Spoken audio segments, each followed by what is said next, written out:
skin? Who taught you to hate the texture of your hair? Who taught you to hate the shape of your nose and the shape of your lips? Who taught you to hate yourself from the top of your head to the soles of your feet? Who taught you to hate your own kind? Who taught you to hate the race that you belong to? So much so that you don't want to be around each other. No, before you come asking Mr. Muhammad, does he teach hate? You should ask yourself, who taught you to hate being what God.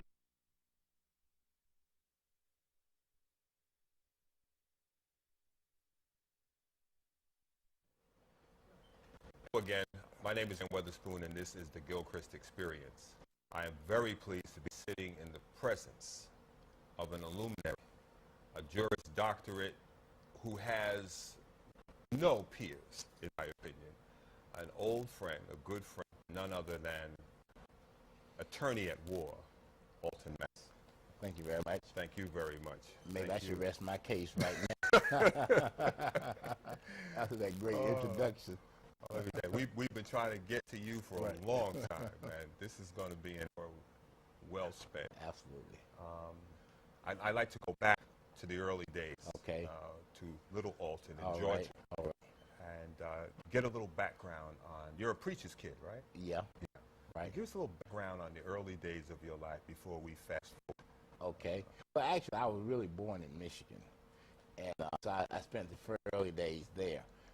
My mother was a teacher, and through her logic, she concluded that I would be better off going to school in the South. And, of course, it was segregated, and this was Brown versus Board of Education. And so most of the buildings they were very dilapidated. There was no indoor plumbing. There was no janitorial service. There was no cafeterias. Any of the things that are commonly associated with elementary school. But I think that my mother had the insight to recognize that the key ingredient in education was love. And obviously she felt as though that the kind of love that I would get in those schools in the South was far superior than the education I would have received in Michigan. So we moved back to Georgia, Jim Crow, Georgia. And that's where I remained until about the 6th grade. I went up to Dayton, Ohio for a couple of years, and then I came back to Georgia. And then I graduated from high school in Cayuga County, Georgia. Okay. Now, what prompted you to study law? Who or what prompted you to study law? Well, you know, the interesting thing about growing up in the rural South, I lived in the county adjacent to Fulton County, where Atlanta is located. And back in the 50s, there was not that much entertainment. I mean, there was no, television was just coming out, in the South. I mean, maybe like 51 or 52. And, it was very embryonic. It wasn't developed at all, really. You rarely saw a black person on television, maybe Amos and Andy, Oh, yeah. Right, right, Well, I don't know. Right, yeah. So, it was, so really, people had to make their own entertainment, really. And, on Sundays, after church, people would, go through there, spill, eat at somebody's house, usually my grandparents' house. But beyond that, there was a lot of storytelling. And then often there would be cases in which a black person was accused of some crime involving a white person as the alleged victim. And in some of those cases, people actually went to Atlanta to get a lawyer, because they clearly knew that the white lawyers in the county were too closely associated with the courthouse. And so they went to Atlanta. And basically, I remember in the 50s, a lawyer by the name of Donald Hollowell, who, in fact, I think made his transition last year. I happened to see him actually before he made it, in Atlanta. But he was somewhat legendary, and I remember a particular case, a person lived across the street from me who had worked for a white grocer, and he had made his runs and then went home thinking that he'd get an hour's sleep and then run back to the grocery store and do some other deliveries. And as it turned out, he overslept. And this was a Saturday, it was a busy day, and people were calling us, "Where's my groceries?" You know. Wow. And he was asleep. And so when he got back, the owner of the store, you know, and him got into some struggles, and then the son of the owner got into the struggle, and as a result of that, racial epithets, you know, words changed, and then him being outnumbered, he pulled out his a knife and went to work, you know. And I would imagine that if most people who really did not know of the South and the fact that it wasn't monolithic in what happens, you know, you would say, well, I know that brother got lynched, you know, right off the bat, you know. But actually, where I grew up, at the time that I grew up, it wasn't really that bad because you had a sheriff in the county by the name of Lamar Potts. And basically, back then in Georgia, he was legendary. He didn't even walk around with a gun. You know, if you just saw him, he'd just be an average person. Andy Griffith. Right, yeah, you know what I mean? And he was that well respected. As a matter of fact, Johnny Cash played him in a movie, Murder in Coyote County. But he was so well respected that he didn't have to carry a gun at all. And I mean, and there were no Ku Klux Klan or anything like that, you know, because he wouldn't permit it. Now, Newnan prior to had a very sordid racial history, but by the time he became sheriff, you know, it has an impact who the sheriff is, you know, sort of, and he was just that kind of person. So my friend across the street, I did not get his mother, and he went to see a lawyer, and they told the lawyer that, you know, I just cut somebody, and you know, I got to go to court, and et cetera, et cetera. And so the lawyer said, well, don't worry about it, you know, we'll take care of it, you know. And I'll go down and see the judge. And he didn't know those stories. He didn't know those stories. And, you know, I'm not going to use all the words that the lawyer used, but, you know, he said, you know, why didn't you tell me you just cut a white man? Right. You know what I mean? And so, make a long story short, you know, he knew then that he had to get out of there to get a lawyer. And came and got Donald Hollowell. Interesting, Donald Hollowell tried that case roughly before all-white jury, and beat everything but a simple assault. And when Hollowell finished the case, he said, well, you know what? He said, I'd like to take this case on up to the Georgia Supreme Court. And so this guy said, no, Mr. Hollowell, let well enough alone. You know what I mean? Right. I'll take what I got. Yeah, I'll take what I got, you know, for fear that maybe that they would take all that back. Yeah, reverse it, you know. Yeah. So he took that and ran, you know. But, you know, after that, there were other persons, you know, who followed the same lineage. And then you had a C.B. King down in Albany, Georgia, who was very much involved in the Albany movement. And when Dr. King came down there, he was the lawyer, you know, for that whole movement. Yeah, the King brother, one of the brothers actually went to London for a while because he resisted the draft, you know. And he came back recently, you know, and they got that straightened out. But he was someone else that I admired, you know. And as a matter of fact, when I started University of Georgia Law School, and C.B. King up in 1980 was running for governor of Georgia. And so I actually brought him over to the law school. I mean, not in 1970. I started Georgia in 1969. So I brought him over to the law school. So he was really probably the first black who's ever spoke at the University of Georgia Law School. But C.B. King also was so legendary because when he tried a case, literally C.B. knew every word in the English dictionary and could handle every word, you know, very fluently, you know, very majestically. He was very adroit with words, and the story goes, which was actually true, that sometime when CB would take a case, and a lot of these cases be in little rural counties in South Georgia, CB would be standing up arguing a motion before the judge, you know, and every so often CB would drop a big word out. And the judge said, "Wait a minute, CB, wait a minute," you know, and he would open his dictionary, you know, and then start looking, "What that word you said?" You know, and so, you know, spell that word for me, you know, and then he would spell the word, the judge would look at it, you know, and they would take off. So that was really the state of affairs, you know, with legal practice back during that time. And obviously the black lawyers, many of them were just great lawyers, you know, during that period. And I think that really had an impact on me. Because you really need a role model. Yeah. You know, you really, I mean, to understand what you really have to do in the profession. If your parents are not in that, you know, my mother was educated, my father was a preacher, so you know I couldn't get it there.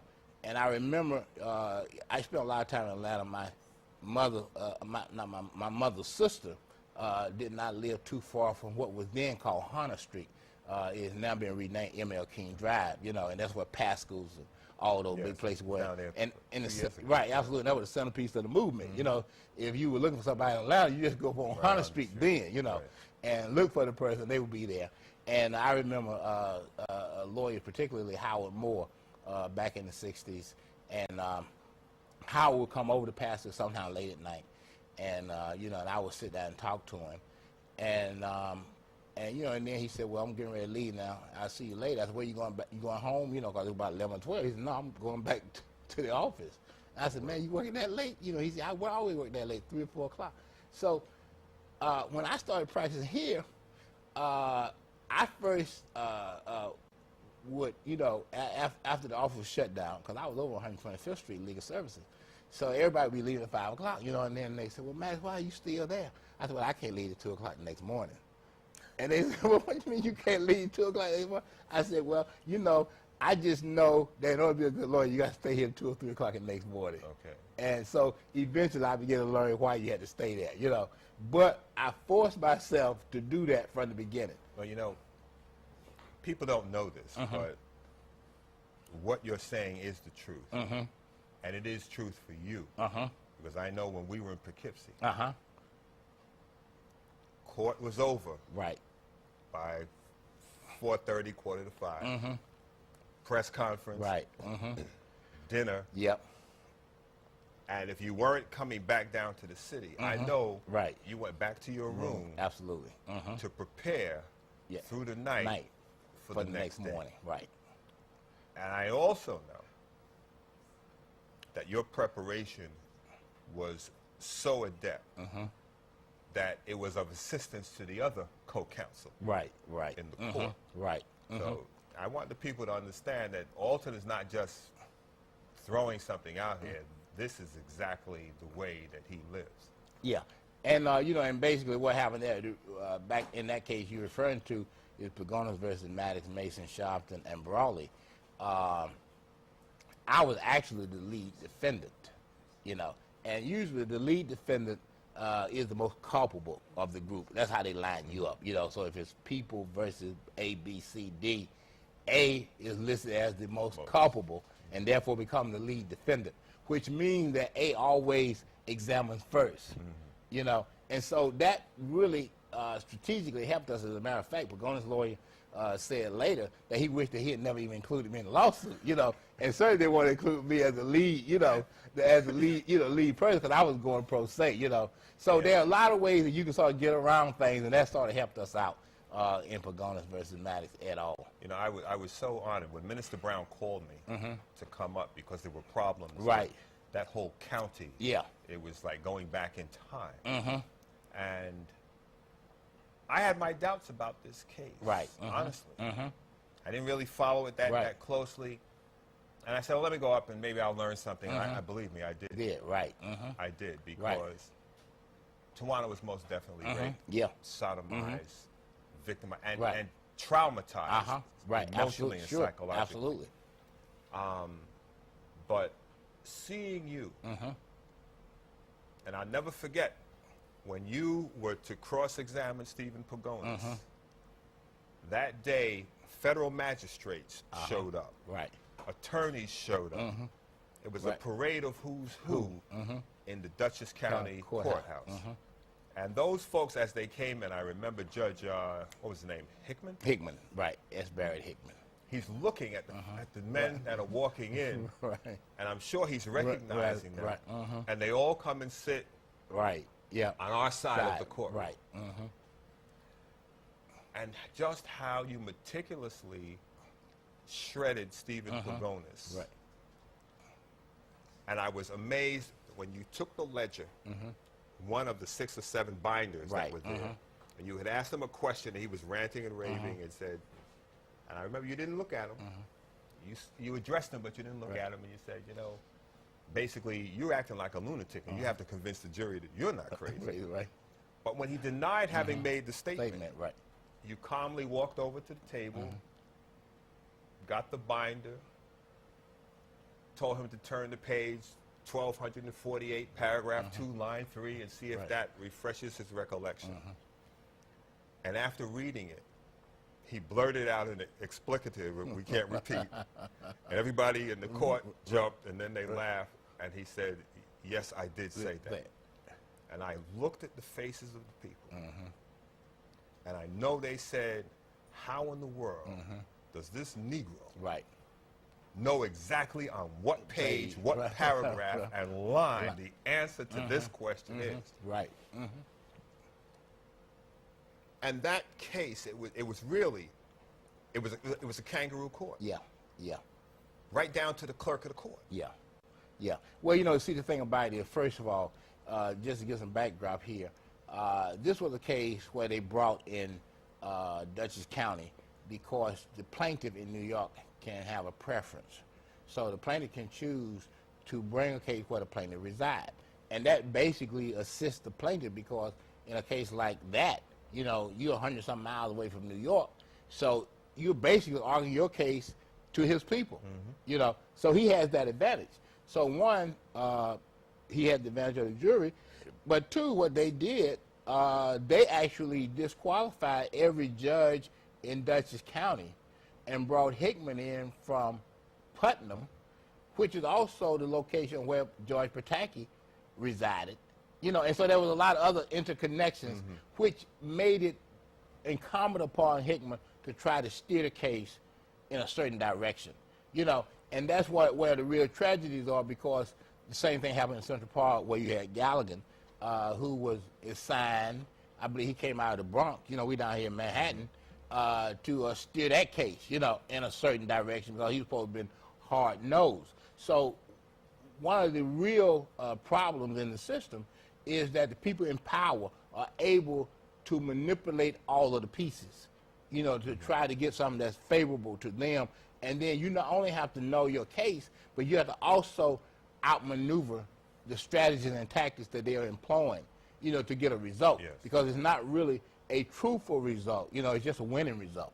You know, and everybody's satisfied who wins, but you're not really caught up in what the truth was. So it makes it very difficult for you to actually try those cases if you're not well prepared, because you have so many strikes against you from the beginning. Could you give our listeners a litany of the facts that you were able to establish in this case and why it was that you taunted Stephen Pagonis to the point of taking or engaging you in a case? Well, you know, the thing about it was actually when the Brawley case, when she was found in November of '87, you know, nobody knew at that particular time. Of course, she, from the beginning, said it was a white cop, you know, right from the beginning. And then they started this investigation, but, you know, obviously it just appeared as though the investigation wasn't going right. And then all of a sudden, Harry Chris is found dead. And then they said it was a suicide, you know. And in fact, Robert Abrams, the state attorney general, said it's absolutely is a suicide, and that Maddox is lying about it being a murder. And that, you know, at the end of this, we're going to take his license, you know, for misleading the public. Now, so that was one critical aspect of the case. The other critical aspect was the whole question whether Stephen Pagonis was involved or not, you know. Now, as it relates to the suicide, they literally suppressed the autopsy report from '87 to '98. I mean, they literally suppressed it. But all at the same time, they were telling the public that it was absolutely a suicide, that there was a love note, you know, and that he killed himself, he was distraught, and the whole bit. And all that time, we were trying to get discovery of an autopsy report. Now, that's very basic. I mean, even in a criminal case, you know, it's basic, get the autopsy report. Now, as you know, in civil cases, discovery is a lot more liberal, Right. you know. But even in a criminal case, we would have got an autopsy report. But for them to suppress the report for all that time, and then when they finally had to give it up, I mean, it wasn't like they, you know, they just had to give it up. And then when we looked at the autopsy report, it said exactly what I said, that, hey, this was a homicide.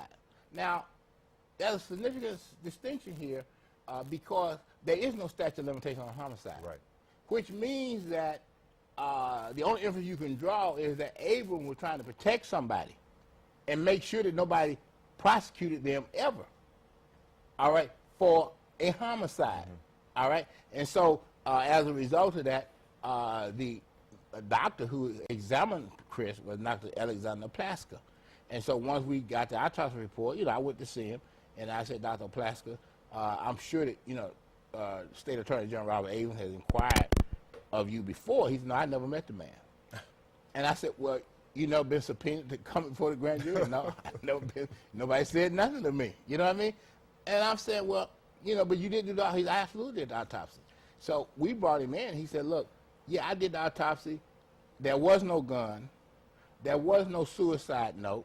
There was no gunpowder residue on his hands, you know, and any other thing that were indicia of somebody having killed himself. And there was no way that I could come to any other conclusion other than that he died at the hands of somebody else.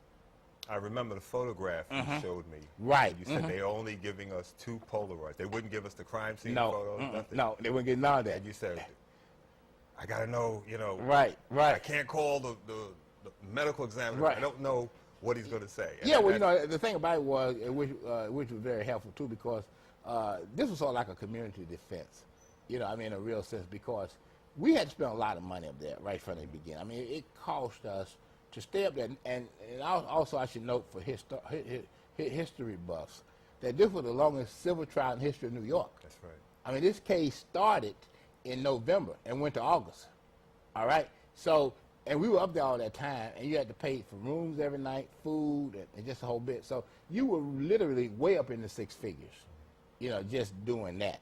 And then there was a lot of complicated medical reports and all that kind of stuff, ballistic reports and all of that. So we really had a community operation. You know, you were there, others in law enforcement who had that background, people who had medical backgrounds, you know, other backgrounds. Yeah, Graves. absolutely. You know, everybody just came together, you know, and it really amazed people up there to see all of these blacks, you know, with all these different backgrounds, you know, coming together and to putting together this kind of impressive defense, you know.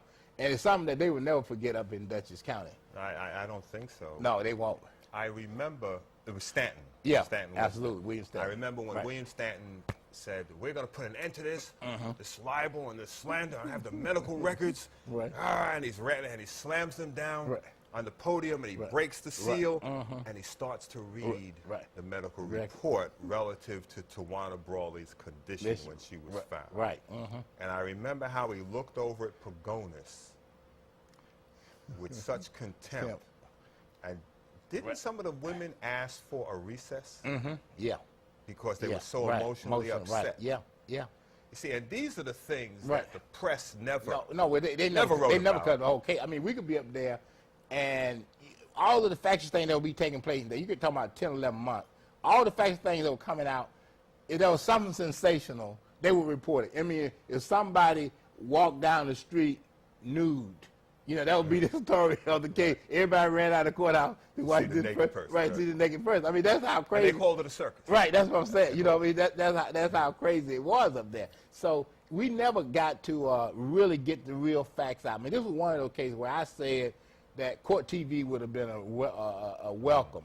You know, because if people could have seen that on court TV, you know, you know, I mean, well, I don't know how long they would have kept that on court TV. You know what I mean? You know, but if it could have been the forced, point is broken. Right? Yeah, absolutely. You know, but if it could have been forced to stay on there, you know, it would have been a whole different ball game because, you know, it obviously damaged reputations. You know, it certainly damaged my reputation. You know, in terms of just having a headline, this man perpetrated a hoax. You know what I mean? Began when Tawana was found, her family reached out. I did not respond. Sonny Carson, found out. He then contacted me. I said, well, look, I told the family, because you got to remember, we were just finishing Howard Beach. All right, so, we already just had a lot of work on our hands, So I told the family, I said, look, what I would suggest you do is, first of all, just go and see an independent gynecologist, because she had literally not been in that hospital any time. You know what I mean? The first, so I don't know anything else to do. I don't know the gynecologist, but we get a gynecologist. The gynecologist have her come in. She goes in. The gynecologist looks at her and then said she should go down to Westchester County Medical Center. Now, all this is totally out of my control. All right? She go down to Westchester County Medical Center, and they said, hey, she's been raped. All right? These are not people that I know. It's Westchester County Medical Center. You didn't utter it. You weren't the first to utter it. Absolutely. All right. So they say she's been raped. So then the community said, well, you got to represent all of that. But as far as I was concerned, at that point, I had a substantial foundation. I mean, I had medical opinions. I had a gynecologist, and I had a Westchester County Medical Center. I mean, how many more do you need? Right. And all that's on the medical report. Now, when we get to trial, Abrams says, without any evidence, well, they made a mistake. They really put something else in this. I don't know what they put in there, but this just ain't true. Well, I mean, how do you go from that to me perpetrating the hoax? I mean, which is exactly what they said. I mean, so I tell everybody, in order to prove that I did something wrong, you have to show that I literally controlled all of this, none of which I did control. I could control the medical profession. Even at the first hospital that Tawana was taken to, which is suspicious as why she was taken there, but Stephen Pagonis' arson investigator came in, got the rape kit, and we never found it again. Never saw the rape kit again. Never saw it again. You know what I mean? But now let me explain to the folks at home what a rape kit is. It's a forensic kit which is used in sexual assault cases. They will take cotton swabs of the genital area to find semen, and even now today, we are looking for sweat to get DNA. They will comb the pubic area to detect any hairs that may have come off of the assailant. They will also get into the vaginal area to retrieve semen, and also to determine if there are any communicable diseases that have been transmitted. And I remember in the medical report, it said that she had congealed blood clots around the pubic area from the assault. You can't fake these things. Sure, absolutely. On a scale of 0 to 10, 0 being dead, 10 being healthy, they said she was a 3. 3, there were no drugs in her system. Her eyes were dilated. You can't fake. Those things cannot be faked by a 15-year-old or a 55-year-old. By a medical person that don't even know her. Precisely. You know what I mean? They just drove up there and, and that was a body, and they just dealt with it, So, there was nothing that can show the conspiracy on our part, at all. The conspiracy was those who were trying to essentially cover this up. And every time that they did something that they couldn't explain, it was just simply dismissed. We have a technical moment. No, I just wanted to ask a question. Oh. Okay, Winston is behind the camera. Go ahead, Winston. Go ahead, Winston. I'm just curious about when did you have an opportunity to tell your story? Well, I mean, have you ever had this opportunity that you're having now to tell the complete story of the Tawana woman? No, well, as a matter of fact, it has basically been banned from the media. I mean, just recently, Stephen Pagonis was on Fox News. Yes. And he implicated me, he called my name, and claimed I did all these things, now, which was a mistake on his part, because he had basically been trying to avoid bringing me up. All right, because, see, what Pagonis understood is that the jury never found in his favor against me, which is why at this very moment I can say the very same thing that I said on March 13, 1988, which caused all the uproar when I held this press conference. And, the whole world was there. And I said then that Stephen Pagonis was involved in the rape and kidnapping of Tawana Brawley. Now, when I said that, everybody went crazy. I mean, the governor of the state went crazy. The state attorney general went crazy. Everybody went crazy, saying that, something got to be done to this man for besmirching this fine young man's reputation like that. All right? Now, what was his position at the time, Steve Burgon? Steve Burgon was an assistant district attorney in the district attorney's office in Dutchess County, and that was the reason why. He had some clout. His father, well, in fact, he has a lot of clout because because his uncle now is a surrogate in Dutchess County. Now, the surrogate is really the most powerful judicial position in a county because that's where you deal with all the wealth. Where inheritances, trusts, and all of that. That's where you actually appoint lawyers, who make commissions, off of representing a state. So that's a very powerful position, and that's the position his uncle had. Now, he also had a father who was a judge. He had another relative who was a judge, and he had other members who were city councilors in the areas up there. So they were well connected in that county. Now, Alton, remember when we were trying to get the FBI agent to come in and testify? Yeah. Could you tell the folks about that little oddity? And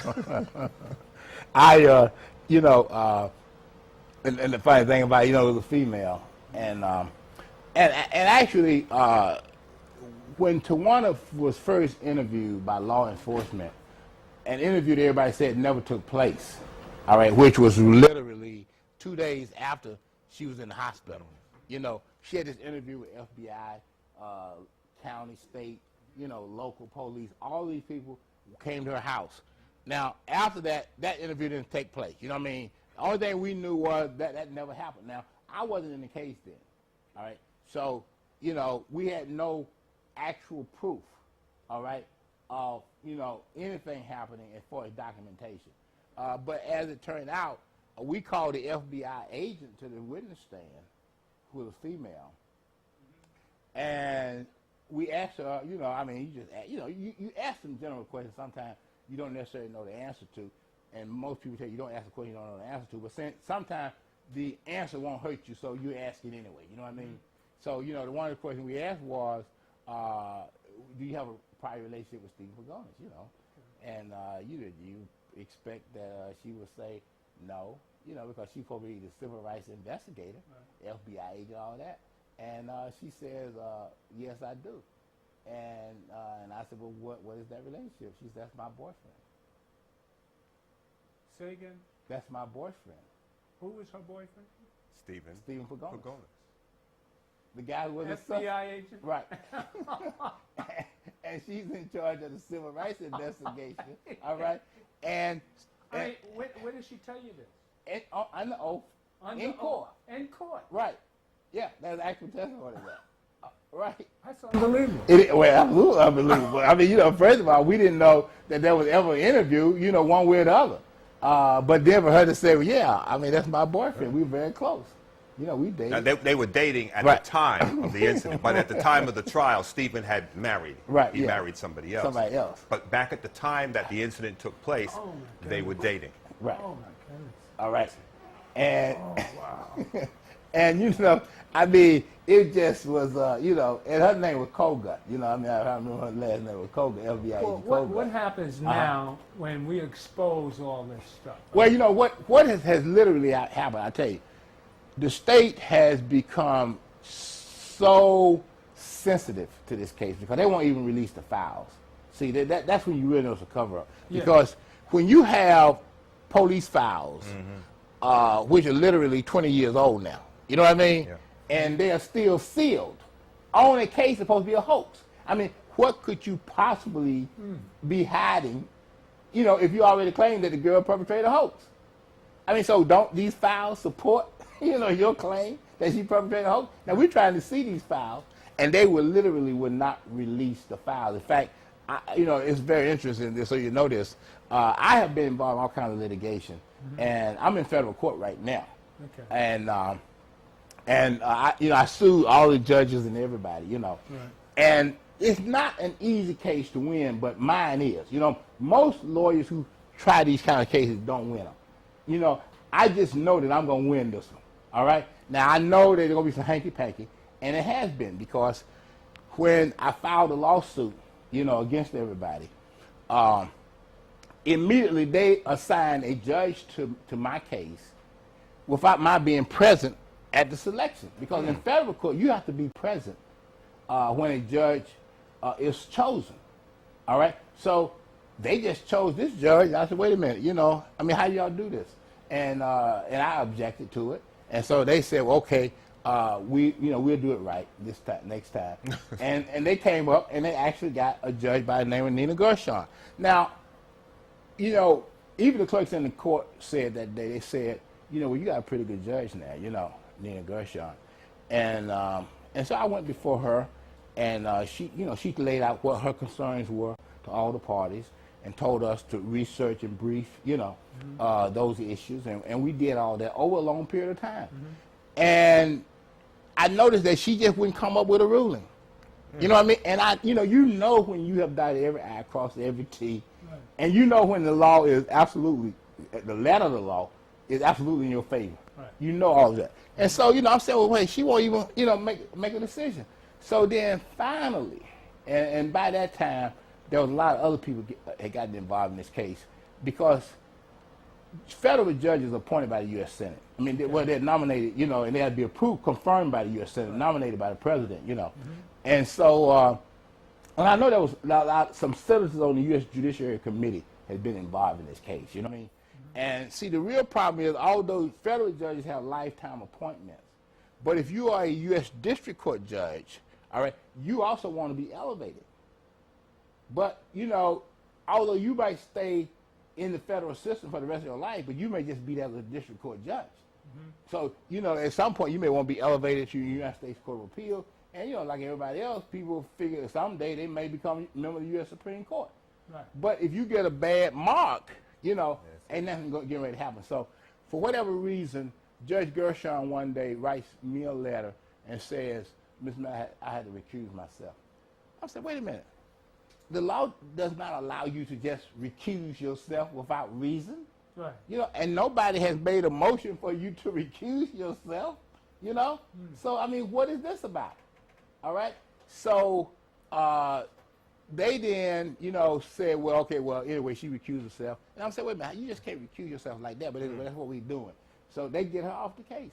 So here I am now. I get another notice, and we got another judge. And in this other judge, we get the name of the judge. I didn't know the name of the judge. I do some research and found it was Bob Law's former law partner. Bob Law? Bob Abrams. Oh, okay. Bob Abrams. Right. Former law partner. A setup. All right?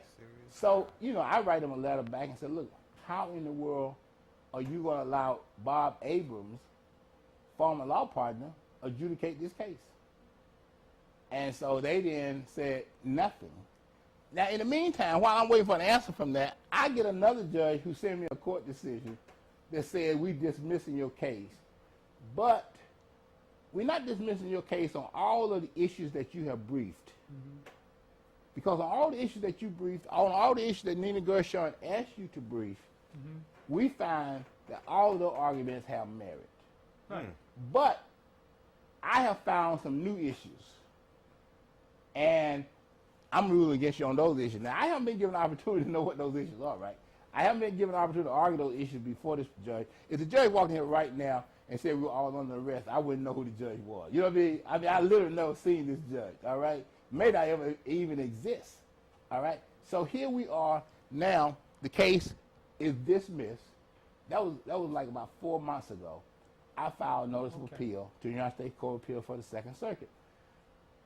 Just yesterday, I get an order back from the United States Court of Appeals for the Second Circuit. Now, I'm not asking them at that point that there's any judicial irregularity, because by this time, I just said, well, look, in the appeal process, I'll raise those issues. I just won't say anything about it now. I just get up there. Well, the appellate court on its own, in an order that I just received yesterday, said we are sending this case back to the United States District Court. The appeals court. That's what the appeals court said, because of certain irregularities that they did not comply with. So that's where we are now, but that was just yesterday. So Pagonis has that much clout. Is that what you're telling me? Absolutely. Absolutely. Because you see, the thing about it, you got to remember is this. See, each one of these counties are very important. And Dutchess County is a very important county. Okay? Because you got IBM up there. All right? Without breaking any laws, Okay. could you tell us actually what happened to Okay. Tawana, rather? Well, it was very, very simple. Tawana was... She was walking across the street well, and actually, these guys were sitting outside the car? what happened was that Tawana had gone to Newburgh. Right. All right? And, you know, just like teenagers are, she was supposed to have been in school. And she, you know, got on the bus to get back home. What time of day was this? Well, this was about 7 o'clock or so at night, 6, 7 at night. So it wasn't late in the morning? No, when it was very dark, because you're talking about November.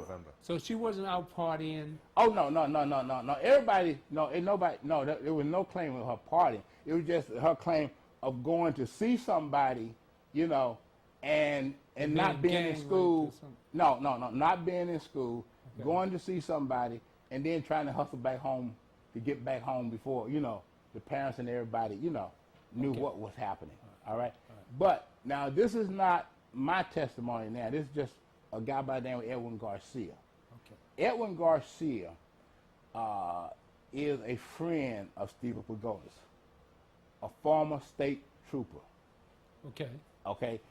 Edwin Garcia writes us a letter and says that I would like to see either you or Reverend Sharpton because Stephen Pagonis is not telling y'all the truth. Okay. Okay? And I go all the way up to the Canadian border. I forget. That was a long. Yeah, it's right up there, going toward. Onondaga? Was it Onondaga? No, it's I forget the name of this prison, but it's a well-known prison up there, you know. But it's right there on the Canadian border, like if you're going toward Montreal.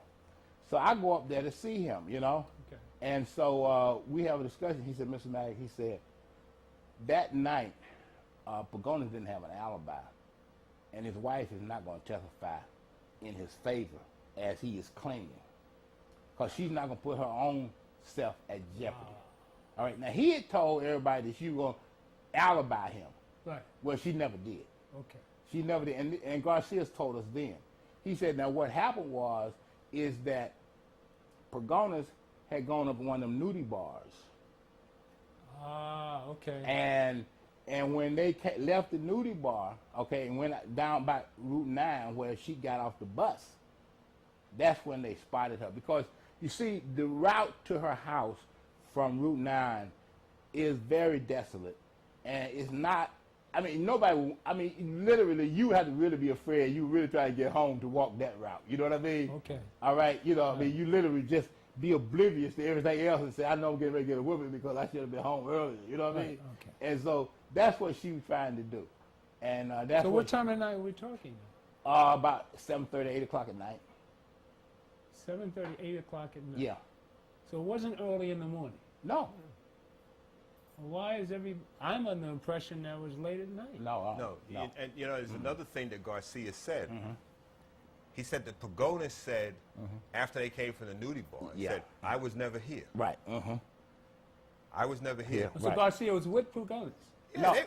Well, see, Pagonis and Garcia are very close. Okay. Okay. And what literally happened, according to Garcia, was Pagonis wanted some counseling as to how he was going to do this. Okay. Okay.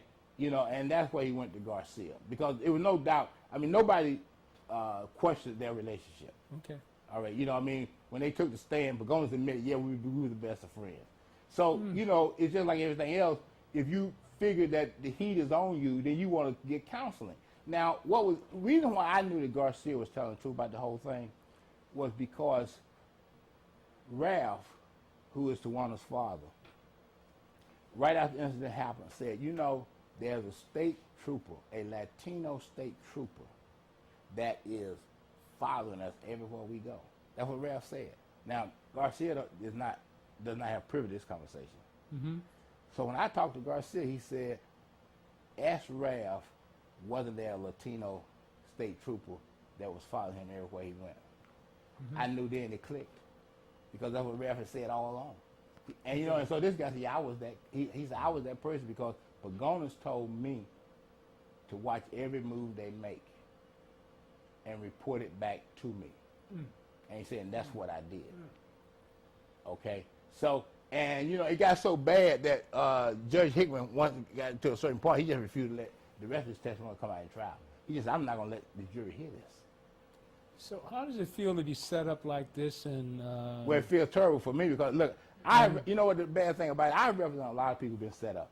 So the idea of being set up It's is the not, norm. It's norm. It's nothing abnormal about this. You know what I mean? Okay. I see this all the time. You know what I mean? I've tried a lot of cases. But the worst case to be involved where you were set up and you can't get out of it yourself. I've gotten everybody else out of it. You know? And I can't get out of this myself. And that's the worst feeling. And it's 20 years now. Yeah. 20 years of this. Yeah. And that's the worst feeling. I mean, I've represented people who was framed from A to Z, you know, and in each one of those cases, you know, we got them out most of the time. You know, very rarely we didn't, but most of the time we did. But this is one of those cases where you just can't shake it. You haven't shaken it yet, and I'm the kind of person who I don't believe in losing.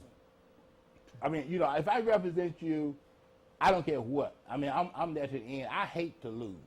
You know, when I tried cases, I died with every case. You know, I literally died because I took it harder than my clients took it. You know what I mean? You know, I mean, at a certain point, it was just like you would just get ready to have a heart attack or something because you were taking it so hard. You know, in terms of what you knew that they were getting ready to face for the rest of their life. Right. You know, which is very serious. But to get in this situation now where you can't shake this, you know, and you know it's a cover-up. You know you have all the evidence of it being a cover-up, you know, but nobody wants to touch it. You know, the whole system just said, we don't want to touch this. You know, this is just one that you just need to go somewhere and let us have. And I'm saying I can't let you have this one. If I may ask, Alton. And there's some people that are going to be watching this that are not going to like this question. But I don't really care. Okay. What about the Black Bar Association? What about the people in the community who have done this? The people who are supposed to advocate, your colleagues, what of them? Well, I tell you what's most hurting is the fact that in the 60s, I was involved in the civil rights movement. I was involved in voter registration. I was nearly lynched, you know, by Klansmen in the South for being involved in voter registration. And at that particular time, we had this vision of putting black people in offices and they will make a difference.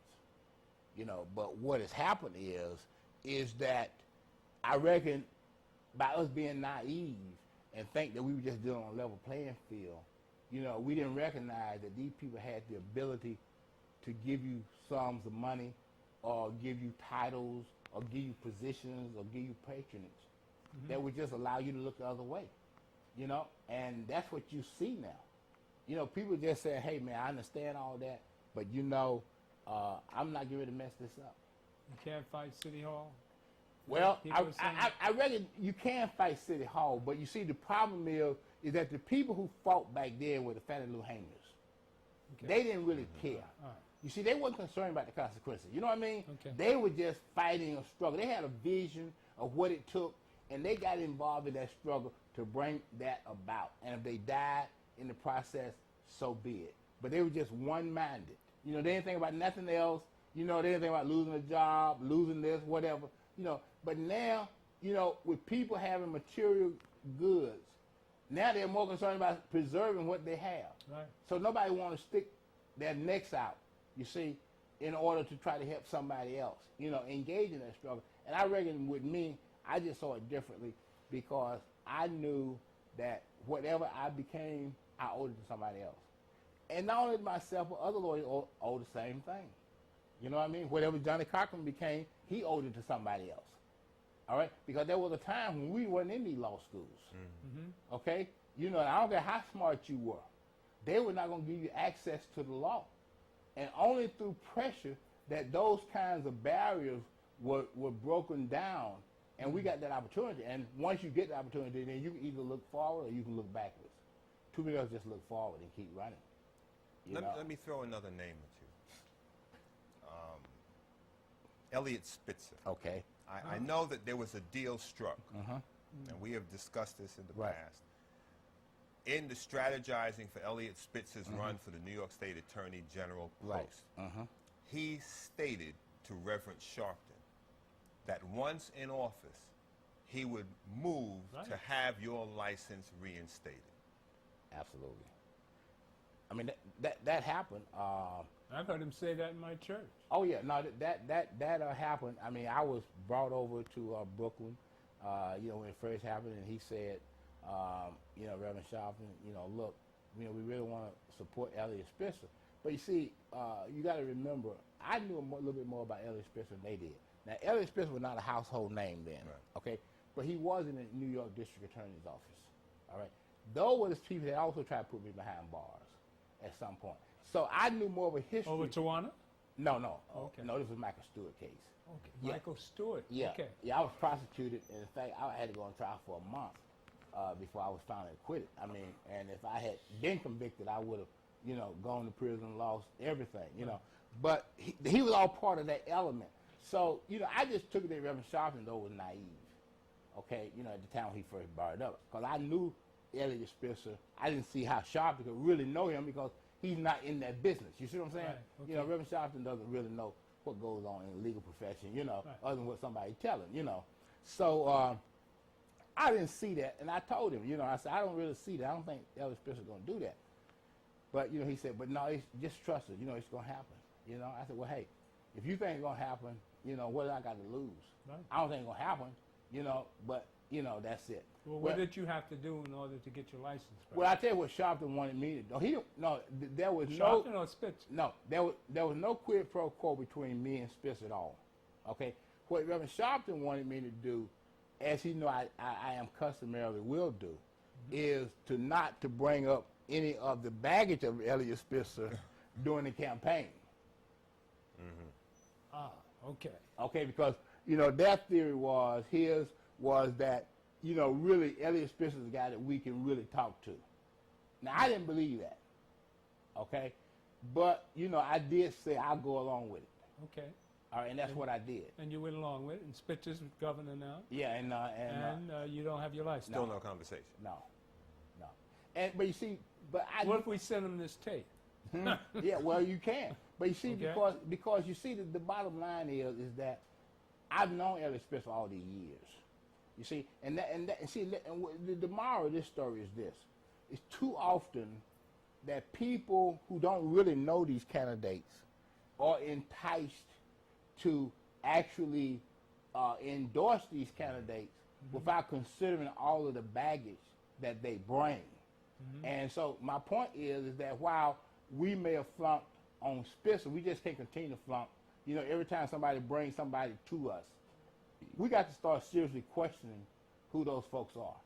Right. You know, and there's no question about me. I have newspaper articles where Elliot Spitzer said in various of the tabloids, the New York Times, everywhere else, that yes, once I become governor, he told us, the black audiences, you know, I will put this man in. And you got to remember now, Spitzer tried to become state attorney general in '94, okay? And he didn't succeed. It then dawned on him that he needed the black vote. Yes. Right. Okay? Right. So then he came back to us, okay, without first, you know, having to go at it alone.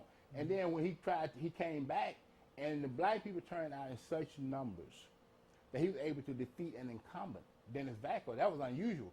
And it was by the slimmest of margins, you know, that he defeated. Because, you know, it took about 2 months before they could certify that election. Right. That's how close it was. And the black vote was very critical to his success. And the campaign promise about being reinstated was very critical to that, because at that time, we were talking about 10 years after I had already been suspended from the practice of law. I would like to jump to another case, and we don't have much time. Okay. The Central Park Johnson case. Right. Your defendant in that case, I can't remember the gentleman. Michael Briscoe. Michael Briscoe. He was the only defendant in that case to walk out of court. That's correct. And subsequently, the actual perpetrator has come forward in that case. Right. I would say through divine intervention, more so than anything else, in meeting one of the convicted individuals Right, sure. in the day room of a state prison. Right. And this young man had said he had come to meet Jesus Christ and become a Christian, and he said he had to confess everything that he had done, not only to God but to man. And when he came forward to speak of everything and every detail in that case, the DA still refused to accept his story. Right, Linda Fairstein. Right. And she has written books, goes on speaking circuits, all for that case. Yeah, and 5 innocent young men went to prison for no reason at all. And, you know, I said that from the beginning. The media attacked me from saying that they were railroading these boys. And Linda Fairstein now has not missed a day's work, which is contrary to Michael Nifong down there in Duke. I mean, what's good for the goose is good for the gander. You know, if you're going to do one thing, you ought to do the other, you know. We've run out of time, but I'd like to make you an offer to come back at least once a month so we can go over this. But I mean, this is the most fascinating story I've heard. And I mean, it's just a pleasure to have you here. Well, I appreciate Mr. it Maddox. very much. And your brilliant mind needs to be on the case again. Right. And hopefully we can do that. Well, you know, right. Graham knows exactly where I am, and Okay. that's not a problem. Well, take us out, I'll just make sure the next time I get a reservation for parking space. We'll have a limo for you. All right. That's what we're doing. Oh, you heard it, you heard it. Right. Okay. Once again, this has been another installment of the Gilchrist Experience. My name is Graham Weatherspoon. The God in me loves the God in you. Alton, All right. thank you very much. Thank you God very bless. much. And my regards to Leona. All right, thank you very much. And the grandkids. Absolutely. Okay. Right. Yeah. God bless. Thank you much. Thank you. That's all right. That was brilliant. See, this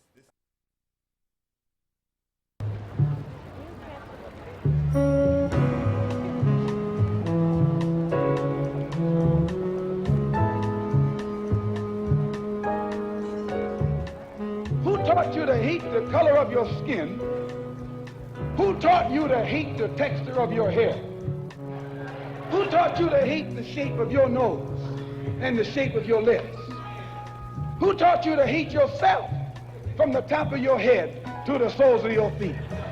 Who taught you to hate your own kind? Who taught you to hate the race that you belong to? So much so that you don't want to be around each other. No, before you come asking Mr. Muhammad, does he teach hate? You should ask yourself, who taught you to hate being what God